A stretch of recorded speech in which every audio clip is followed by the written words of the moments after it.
STV news, आवाज बुलंदियों तक। ये लोगों के मन में वॉइस नहीं आएगा, बोलिए। ये संशय की स्थिति होती थी।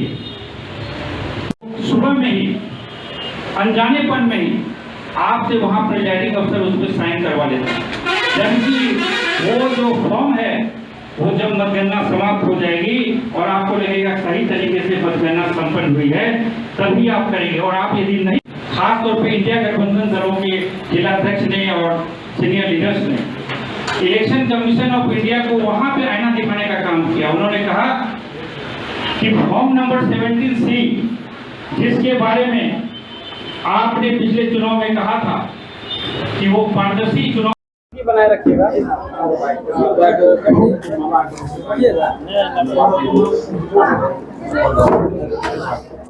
सर, आज किस तरह का कार्यक्रम था? आज सामाजिक न्याय परिचर्चा पूरे बिहार के 243 विधानसभा क्षेत्रों में 5 तारीख से चल रहे हैं। उसी क्रम में आज अररिया विधानसभा का सामाजिक न्याय परिचर्चा का कार्यक्रम था, जो ललित यादव जी जो पूर्व मंत्री हैं, अपने राष्ट्रीय जनता दल के राष्ट्रीय महासचिव हैं, उनके नेतृत्व में कमेटी चल रही है, जिसमें भारत भूषण मंडल जी, प्रोफेसर खालिद साहब, हम और रोहित चौधरी जी हैं, जिनको विभिन्न विषयों पर लोगों को अपनी बात रखनी है और अपने कार्यकर्ताओं को जो है सो तैयार करना है। जो आगामी विधानसभा के चुनाव जो 2025 के, उसमें कैसे क्या रणनीति हमारी होगी, क्या हमारी भूमिका होगी, कैसे इस लड़ाई को हम जीतेंगे, उसके लिए हम अपने कार्यकर्ताओं को जागरूक करने के लिए, उनको जो सक्रिय करने के लिए, उनको शक्ति प्रदान करने के लिए हम लोग इस कार्यक्रम अभियान को चला रहे हैं। कब तक चलेगा ये कार्यक्रम? ये कार्यक्रम 15 तारीख तक चलेगा, क्योंकि यहाँ नरपतगंज का आखिरी कार्यक्रम होगा।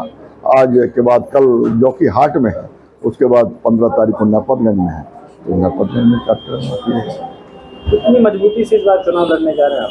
हम लोग इस बार बहुत मजबूती के साथ चुनाव लड़ने जा रहे हैं और निश्चित रूप से ये जो डकोर संखी सरकार है, निकम्मी सरकार है, भ्रष्ट सरकार है, लोगों को ठगने वाली सरकार है, लोगों में भेदभाव पैदा करने वाली है, सांप्रदायिक सद्भाव को बिगाड़ने वाली सरकार है, नफरत फैलाने वाली सरकार है, उसको उखाड़ फेंकने का काम करेंगे। और तेजस्वी यादव के नेतृत्व में सामाजिक न्याय की सरकार, विकास की सरकार, रोजगार देने वाली सरकार, गरीबों के कल्याण की सरकार, माई बहन सम्मान योजना की जो देने वाली सरकार, या जो बिजली फ्री की योजनाएं, सारी योजनाएं जो आई हैं, हम लोग बनेंगे करेंगे। क्योंकि हमने क्या किया है वो भी आपके सामने है, लोगों के सामने है। अभी आपने देखा दिल्ली में चुनाव हुआ, नरेंद्र मोदी जी ने कहा था कि सरकार बनने के बाद 8 मार्च को महिला दिवस पर सभी महिलाओं के खाते में 2500 रुपया चला जाएगा, लेकिन सरकार बनी हुई मई का महीना चल रहा है, अभी तक 1 रुपया किसी के खाते में नहीं गया।